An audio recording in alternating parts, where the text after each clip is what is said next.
Dan l-aħħar uħud mill-aktar imprendituri influenti u b'saħħithom fid-dinja iltaqgħu għal Forum Ekonomiku Dinji. Iżda x'aktarx l-aktar li ħallit impatt kienet tfajla Żvediża ta' 16 sena, Greta Thunberg, li ħolqot moviment għall-azzjoni konkreta għat-tibdil fil-klima u li qalet li l-kumpaniji taż-żejt u l-gass qed iwettqu reati kontra l-umanità. Hija trid li dawk responsabbli għat-tibdil fil-klima jippanikjaw u jesperjenzaw l-istess biża' li qed tħossi kuljum.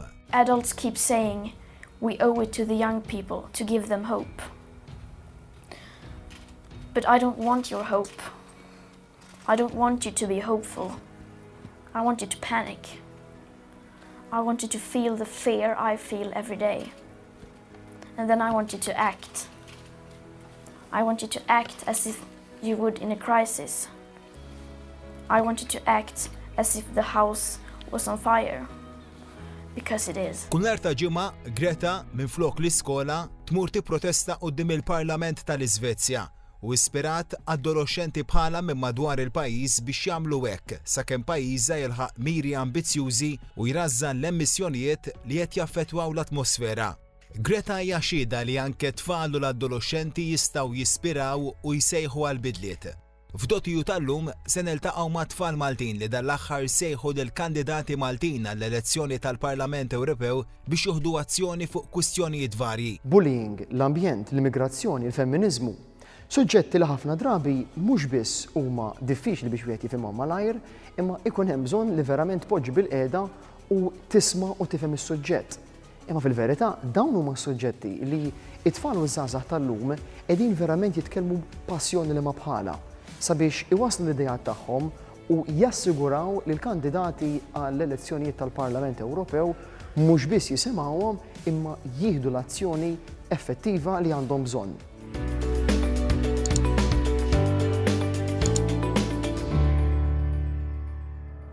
Jiena fl-opinjoni tiegħi naħseb li t-tfal għandhom ħafna idejat huma kreattivi ħafna u għalhekk l-adulti imisshom jisimgħuna u dan aħjar u aħjar għax mhux biss għal Malta imma għall-Unjoni Ewropea.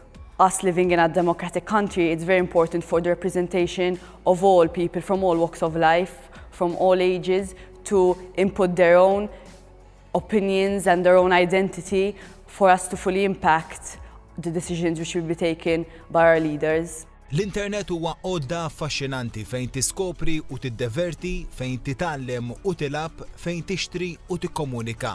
Iżda jista' jkun post perikolusu tal-biża', speċjalment tat-tfal. Bħala medja llum it-tfal jibdew jużaw l-internet meta jkollhom 7 snin, waqt li bejn id-9 u s-16 sena iqattaw medja ta' 88 minuta kuljum online. Il-bullying online huwa pjaga li qed tifni l-ħajja ta' ħafna tfal. Jista' jaffettwak ħafna, jista' jaffettwak fl-eżamijiet il-ħajja normali li inti tgħix. Ġieli mhux meta tara l-persuna jista' jagħmellek il-bullying, tista' wkoll isir fuq l-internet jew postijiet oħra. Jista' jwaffqek milli tmur f'dak it-tipiku post fejn jkun hemm dan il-persuna.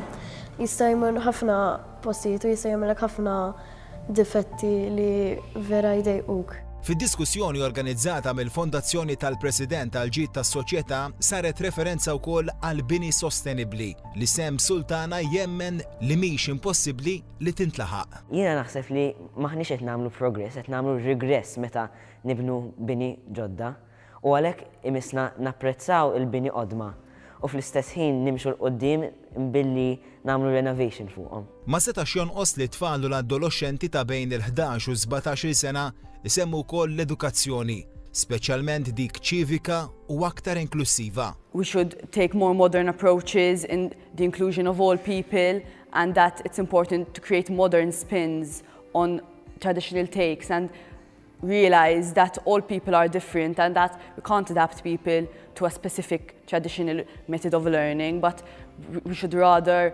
mold new ways in which they can learn and not adapt them to inflexible curricula. Il-proġett Ewropew huwa wieħed uniku.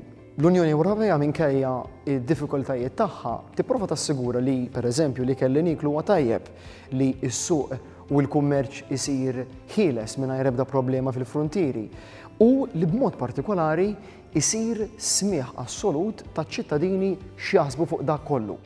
L-Unjoni Ewropea hija parti mill-ħajja tat-tfal u l-Unjoni taħdem il-ħin kollu biex ittejjeb il-ħajja tagħhom b'diversi azzjonijiet u inizjattivi li jolqtuhom direttament. Today was one of the many examples that there are that how the EU is actually working to be in communication with youths these days. It's important for the EU to know what youths have in mind and their opinions and their views on many things. And today was an example of what the EU is actually doing to keep in contact with youths and young people. Id-direttur tal-Fondazzjoni, Dr. Ruth Farrugia, qalet li diskussjonijiet bħal dawn iħeġġu l-tfal jgħidu tagħhom fuq sfidi li qed taffaċċja Malta, l-Ewropa u d-dinja. Ċertament, jekk irridu ċittadini attivi u nies li huma committed li joħolqu xi tip ta' bidla, rid ikollok nies interessati f'dak li qed jiġri. Iż-żgħażagħ tagħna kollha interessati u jħossu li jistgħu huma jagħmlu kontribut għal xi bidla. Il-proposti u l-ideat ta' tfal fil-laqgħa ma' 13 il-kandidat se jintbagħtu lin-Netwerk Ewropew Juru li jippromuovi d-drittijiet u l-ħarsien ta' tfal u l-adolescenti.